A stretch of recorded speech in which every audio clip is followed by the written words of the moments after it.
On December 4th, 1950, to the Great Smog of London. Finally, we arrive in London, December 4th, 1952.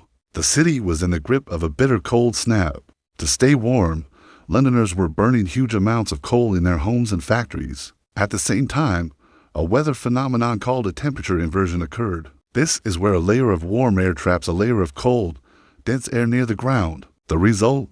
All that coal smoke, mixed with fog and other pollutants, had nowhere to go. It just hung over the city, getting thicker and thicker. This wasn't just any fog. It was a toxic, yellowish-black smog so dense that people couldn't see their own feet. It brought the city to a standstill.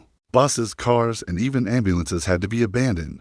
But the real tragedy was the human cost. The air was filled with sulfur dioxide and other poisons, making it incredibly difficult to breathe, especially for the very young, the elderly, and those with respiratory problems. The Great Smog of London lasted for 5 days, and when it finally lifted, the scale of the disaster became horrifyingly clear. Initial estimates were around 4,000 deaths, but modern studies suggest the number was closer to 12,000, with over 100,000 more falling ill.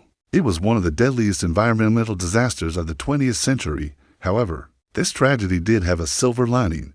It shocked the world and became a major turning point in environmental awareness. It led directly to the passage of the Clean Air Act of 1956 in the UK, which introduced measures to reduce air pollution, like creating smokeless zones. The Great Smog of London serves as a stark lesson on the consequences of unchecked pollution and a powerful catalyst for the modern environmental movement.